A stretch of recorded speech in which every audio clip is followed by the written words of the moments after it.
am wondering, I have a question for you this morning. When do you know that Christmas is coming? What are some of the signs that you look for?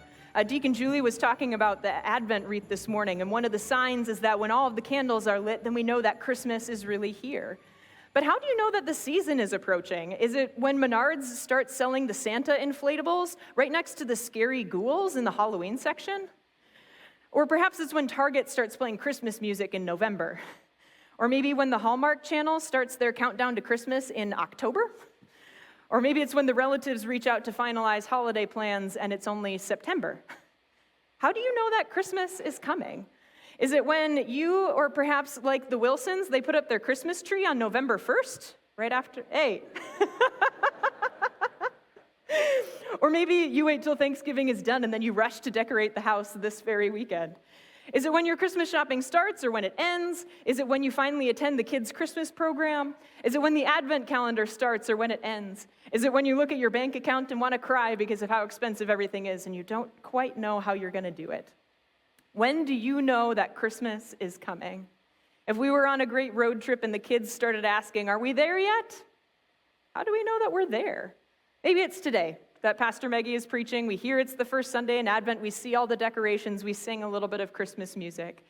My guess is that you, like me, have known that Christmas is coming for a while. And whether you've been looking forward to the festivities or been dreading the drudgery of another season, we all know it's coming. So are we there yet? Yes, the season is here. Hooray, we made it. In which case, I wonder if you find the text for today to feel just a little bit out of place. Believe it or not, this particular scripture passage has been read by Catholic and Protestant churches on the first Sunday in Advent for about 50 years. And it's because this text does talk about waiting and preparing ourselves for Jesus' arrival. And that's really what the season is about. Whether you start preparing for Christmas with your shopping in September, or on November 1st, if that's when you put up your Christmas tree, or it's the weekend after Thanksgiving, or it's even just the night before on December 23rd, at some point, we all start making preparations for Christmas. But let's be real. Haven't the preparations gotten just a little bit out of hand? There's so much pressure to decorate the house and to put up the Christmas lights, to get the perfect gift for absolutely everyone on your list, to fit in seeing as many relatives as possible, to bake all of the Christmas goodies and then eat them all, or maybe not eat them all, to attend the Christmas parties and the programs and the events and the lights festivals and more, to make the holidays as special as possible for each of your kids or your grandkids, to work in all of the traditions or perhaps to make new ones, to go see the lights, to volunteer, and don't forget to give. And by the way, winter just arrived, so you don't forget to be prepared for that too. I'm exhausted thinking about it. Somehow I wonder when the writer of our text says to be prepared or to stay awake, I don't know if all of this is what he meant. So thinking about this text, I'm not sure if it lands on your ears the same way, but it always leaves me feeling a little bit uncomfortable. Like, shouldn't preparing for Christmas or for Jesus be about peace, joy, and happiness, like the things on the Advent wreath say? But this text feels a little more foreboding. Some of those words again. Look out, for the time is coming soon. Heaven and earth will pass away. You don't know when the master will arrive. So stay alert, keep awake, beware.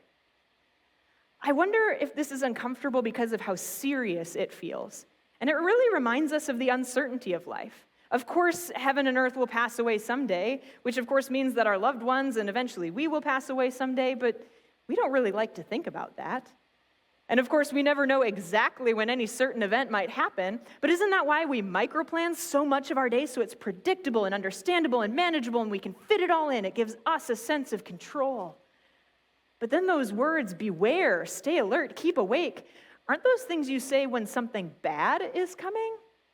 But in our case, what's coming at Christmas isn't bad. In fact, God becoming human and joining our world is very good. God loves us enough to come into the world so we can see him and hear from him, learn from him, and be loved by him. That's amazing. Maybe this news is so good that it's extra important that we wait for it to arrive. I think there are a couple of really important things that this text highlights for me. The first would be the thing that we are waiting for will come someday. Jesus will come. In fact, we're preparing for him to arrive very soon. But there's another kind of truth here. None of us like waiting. Have you ever noticed that waiting is uncomfortable, whether we're waiting for something good or for something bad? I can't tell you how many times I've talked to a family who's had to go to the doctor to get some tests done, and they fear that the results of those tests just aren't going to be good. But you have to wait to either go get in for the test or for the results to come back. By the way, if you're in those shoes, it's the worst. Or if you've had to sit in the waiting room while a loved one was in surgery or in the ER, you know that waiting is terrible. But sometimes waiting for good things can be awful too. Have you ever been on a road trip somewhere fun, and inevitably the kids ask one of the 9,000 versions of, "Are we there yet?" I heard a story once of a little boy named Max who had particular trouble with asking this question of his parents a lot. And his parents tried everything to stop him from asking. They tried asking him to stop. They tried explaining to him why he shouldn't. They tried distracting him with activity bags, giving him a counter in the back so that he could watch and know when they would come. They packed snacks, they watched movies, they did audiobooks, and nothing worked. So they finally assigned him some homework. He was to keep track of how many times he asked so that they could talk about how many was too many. So when Christmas rolled around and they were on their way to Grandma's, Max was given his notebook and he started his list. And the first time he asked, they were still in the driveway. "Are we there yet?" And his dad sighed, "Max, we've only moved 3 feet." And his mom added, "We can still see the house, honey." And Max nodded thoughtfully and he wrote down his first entry. And 10 minutes later came the next, "Are we there yet?" "Oh, still no," said Mom, but he wrote it down. 20 minutes later, "Are we there yet?" Max," his dad warned, "if you ask again, Santa's going to put us on the maybe list."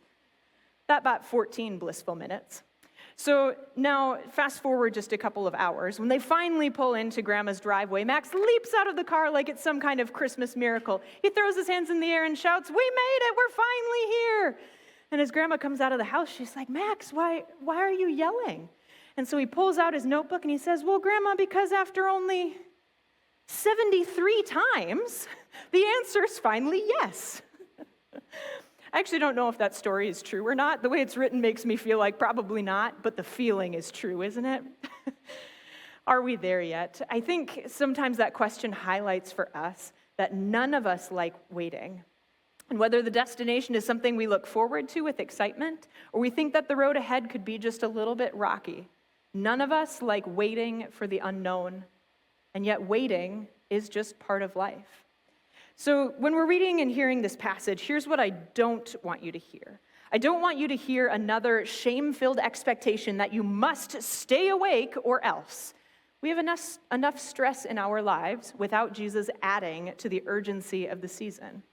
So here's another way that maybe you can think about this passage. This passage does talk about the arrival of God's kingdom and about the arrival of Jesus and waiting and preparing for that. And that's why it talks about looking for the signs of the time with the fig tree and knowing that summer is coming. So I want you to think about all of the various preparations that we do are signs that Jesus is coming. So maybe here's where I get towards our good news for today. It is tempting to be overwhelmed in this season. Whether you are buried in preparations and don't know how you'll get it all done, or whether there are so many events happening you don't know when you'll sleep, or whether you're looking at the rising cost of living and aren't sure how you'll afford it, whether there have been some changes in your life and maybe someone you love is no longer with you, or maybe there's been a disagreement that's caused some kind of rift in the family, or maybe this season is totally stress-free from you and you're not worried about anything going wrong at all. It can be tempting to be overwhelmed in this season, feeling the anxiety that says, beware, keep alert, stay awake, don't miss what's coming. But here's the good news for you. You haven't missed it. Jesus reminds us to pay attention to the signs of the time, and you have already done that. Whether you started participating in Christmas preparation, whether you've just noticed that others are doing it, whether you have no plans to participate this year at all, for whatever reason, you have already paid attention to the signs of the time. And no matter what this season holds for you, Jesus will be here for you. So whether you are anxious and angsty or bubbly and bouncy, Jesus is coming, and you haven't missed it. And so whether you feel on top of it or whether you're drowning, Jesus is coming, and you haven't missed it. Whether you are 1% prepared or 100% prepared, Jesus is coming, and you haven't missed it. And just as surely as you have noticed the signs of the time, Jesus is coming. And so I want to say it again, no matter what this season holds for you, Jesus is here for you. I think sometimes in life we're faced with tasks where we don't really know if we've done a good job or not. Are you familiar with those kinds of tasks? Sometimes I think parenting is one of those. You aren't quite sure if you did the right thing or not. Teaching can be another one of those tasks, or managing conflict or difficult conversations or working with people, prepping for Christmas. Sometimes it's hard to know if we've done enough. So whenever we're in these situations, my recommendation to people is to answer a question. Were you faithful to the task? Did you do the best that you could with the resources that were available at the time, meaning the time, the energy, the knowledge you had at that time? Did you try to do your best, prayerful, faithful job? If the answer is yes, then yes, you have done a good job because you have done the best that you could do. So as we head into kind of a hectic and full season, do I want you to keep awake and watch for the signs of the time? Yes. And you've already done that. So what's next? What do we do while we wait? Well, do the best that you can. And maybe it means that you get absolutely everything done, and maybe it doesn't. Maybe it means that your Christmas is exactly the same as it's always been. Maybe it will be completely different. Either way, do the best that you can with the time and the energy that you have with what is available to you this year, and you'll be okay.